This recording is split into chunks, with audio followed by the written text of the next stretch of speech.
Jobs to do down at your allotment when it's rainy and it's stormy. Welcome to Gardening with Ben, and yes, it is wet and stormy today. We've got Storm Amy here at the moment causing havoc, but we're still down here at the plot because I do love to get down and out to the plot. I only get my weekends off, so I like to spend as much time down here as possible.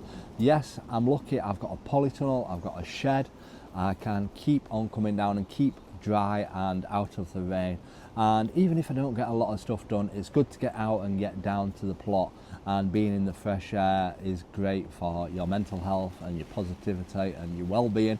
So it's great to get outside if possible. So what jobs do we do when it's raining down here at the allotment? Well, obviously it's autumn winter period at the moment, and the best thing to do at this time of year is tidy. Yes, tidy, the job I absolutely hate doing, but it needs doing.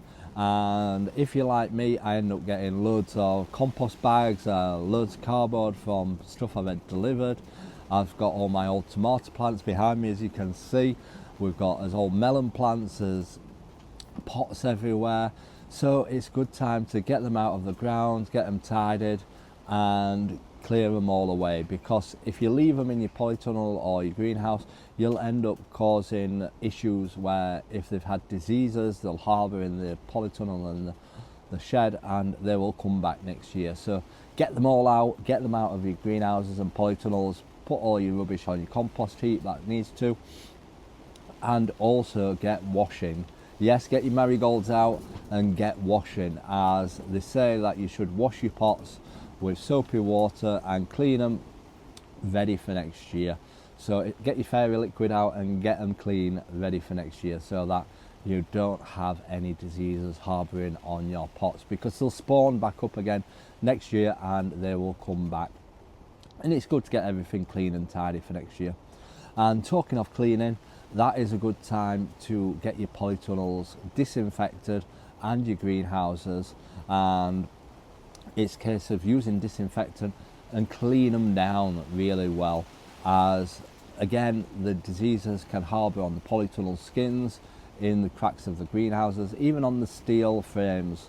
So get them all washed down and cleaned ready for next year, and then once that job's done, it's done. You've done it all, and you'll have a clean, sparkling greenhouse or polytunnel ready for next year, ready for springtime when you start sowing all those seeds. Also at this time of year, in October where we are now, you can sow a lot of biennial seeds. That means like they won't flower this year, but they'll flower next year.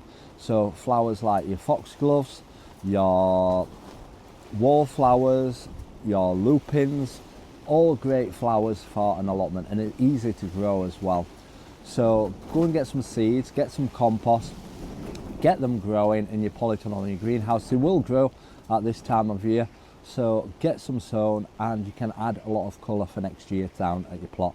Attract those bees, attract that wildlife, attract the insects, all the pollinators that you can get down to your allotment to help spread the pollen from the plants to produce more produce for you at your allotment and your greenhouse. So there's plenty of jobs that you can do now at your allotment. Yes, it might be awful outside, it might be horrible weather, the rain coming down, the wind blowing, but you can do stuff indoors. And like I said, it's great to get out and about and be in the fresh air, get the radio on, get some music blasting, and you can enjoy your time being down here at the allotment. And I love doing these videos because it encourages me to come down and keep sharing tips and advice with you all, and I hope that you do enjoy them. So make sure you drop us a follow to stay up to date with all our videos. Until next time everyone, remember, keep smiling, keep shining, and keep gardening with Ben everyone.